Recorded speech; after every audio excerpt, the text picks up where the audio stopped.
It is Friday morning.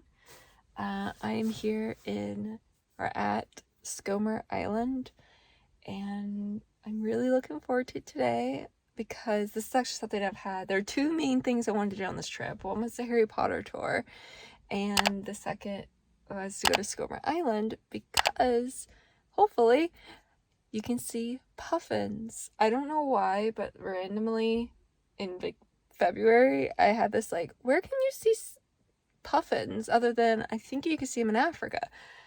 And I saw you can actually see them in Wales. So I was like, I'm gonna go. So I'm here. Not gonna lie, it was a bit of a stressful drive. If you've ever driven in Wales, there's a lot of back roads, and they're pretty narrow. You can only do one car each way, but people test the limits and do one each way, but really you can only do one way. So it was a little stressful, but I made it. I'm just sitting in the car. I already checked in. I got my little thing. My boat's at 11:30, but you have to check in an hour ahead, which is mildly annoying, but it is what it is. So I'm just kind of sitting here, but I got my ticket. I have to go down there at 11:20. I'll probably go down there 11:10. I need to actually figure out where to go. And then I also got this little book for £3. Typically I wouldn't buy stuff like this, but it has a map, has information, and it also has the birds. So yeah, so I'm gonna probably maybe, what time is it? I don't know, it's 10:50. Maybe I'll head out and walk around a bit because I gotta figure out where to go. So anyway, I'm excited. I know I don't sound excited. I'm just very, very tired, as you can probably tell. I'm excited to show you and hopefully see some puffins and other wildlife. There's a lot of different birds here. A little bit about Skomer. Let's see. I mean, honestly, I said, I came here for the puffins, but it has a ton of various wildlife and birds. And it's the end of May, so I'm hoping, because a lot of it's laying eggs, but hopefully, a lot of it, the eggs are starting to hatch, and we see maybe some babies, but yeah, there's, a ton of birds. And to walk around the entire island, because you're here, and then you have to take a boat over to the island, but I'm trying to show you the island, but the entire island, I want to say, is about 4 miles, so about 8 kilometers. Not 8 kilometers, 6 kilometers. The entire island is 4 miles, approximately 4 miles, 6.5 kilometers. It says it'll take about 3 hours. I think we have 4 hours, 4.5 hours on the island. So yeah, I'm gonna do the whole kit and caboodle. At least that's the plan. So anyway. We'll go. Let's go. Let's get out of the car. Let's get some fresh air. Okay. Skomer Island is located off the coast of Pembrokeshire and West Wales.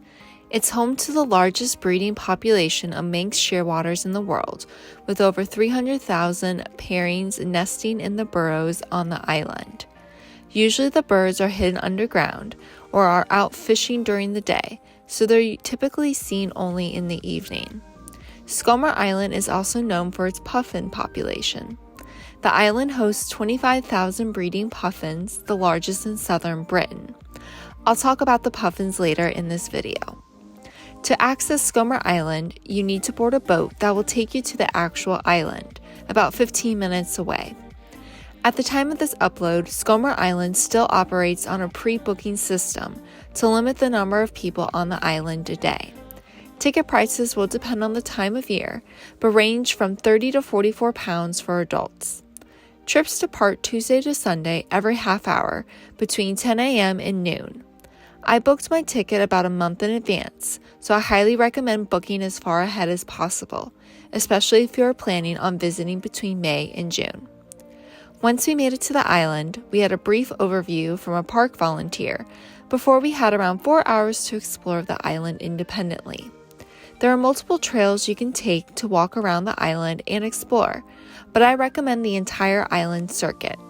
As I mentioned earlier, it's approximately 4 miles or 6.5 kilometers long and takes around 3 hours to complete.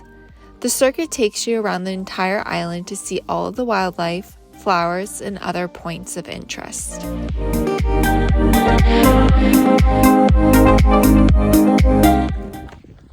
whoops, as I heard a trip. So currently I'm doing the whole entire loop of the island, but currently I'm in the north section.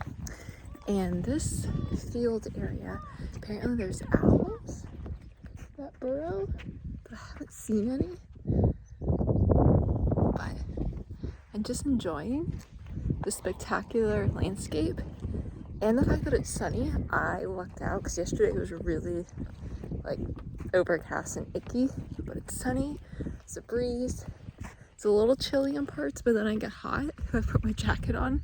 So yeah, I'm just enjoying this. So beautiful. Also, not sure if I mentioned this, but only 200, I don't know if you can hear me from the wind, but only 250 people can be on the island a day. So you do see people, but you're not, unless you guess you want to, but you're not on top of people, which is really nice. So it gives it kind of a, you have your own space, but you also know you're around people, and it helps protect the island because it's not being overrun by tourists. You can also elect to stay. There's like a little inn here, and you can stay a couple nights here, which is pretty cool. I couldn't do it because it was booked out, but yeah, it's kind of nice to be somewhere where there's not a ton of people and it's protecting the wildlife here. If you could hear me through the wind, I mentioned that only 250 people are allowed on the island a day. This is to help preserve the natural beauty of the island and to protect the wildlife who live there.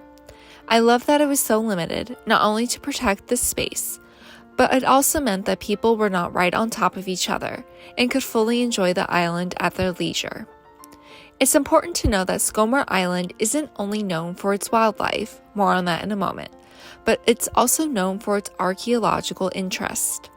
The island is home to ancient boundaries and hut circles that indicate that there once was a human population of around 200. Some of the relics date back to the Iron Age and can be seen around the old farm area. If you visit in May, like I did, you will have the chance to see so much animal and flower activity. The bluebells, the purple flowers you may have seen earlier, were in full bloom, which was beautiful. Many of the bird species, such as the puffins, razorbills, Manx Shearwaters, and short-eared owls, lay their eggs during this period, so the island is very active. Walking around the island makes you appreciate how special our Earth is. I know it may be silly to say, but we live in a world where so much is being built every day. So it's special to have such beautiful places like this dedicated to preserving natural habitats.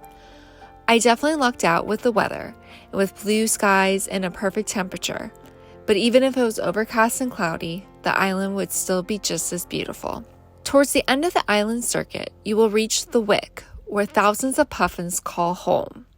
As mentioned earlier in this video, puffins were the main reason why I wanted to visit Skomer Island originally, and they are definitely the highlight of any trip to the island. It's easy to see why these cute and friendly birds were so popular with myself and other visitors. Puffins begin to arrive to the island in March, but are mainly on the water. In April, they begin to build their nests before laying eggs in mid-April to early May. The eggs begin to hatch throughout May, and the adults take care of their chicks. In late July through August, most of the puffins leave to the sea, only to return back in March. Visiting in late May was special because we got to witness firsthand the adults feeding the babies little silver fishes out of their beaks. Honestly, I could have spent all day watching these absolutely adorable birds. I can't even begin to put into words how special it was to see them going about their day, and I felt so lucky to see them so active. I highly recommend making a visit during the same time I visited in order to maximize your chances of seeing the puffins so active. For now, I'll leave you to watch the adorable videos I took of these birds, but I'll catch you at the end of this video to wrap up.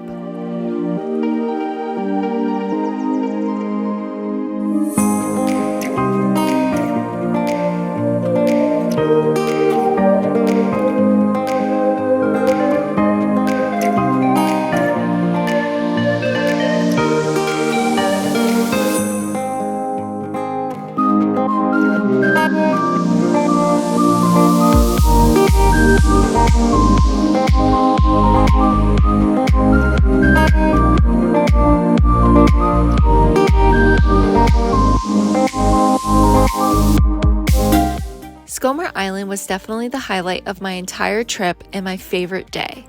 I hesitate to call any day perfect, but honestly, this day was perfect, and I couldn't have asked for a better experience. I highly recommend adding Skomer Island to your travel bucket list. I know that I want to go back again in the future, because one day just wasn't enough.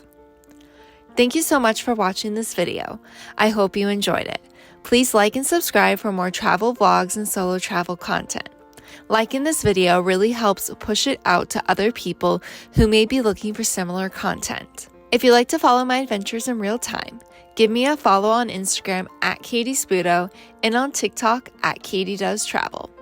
My trip is coming to an end, but I still have a few more videos to go, so stick around for my next video, coming soon. Thank you again, and remember to wander far and wander often.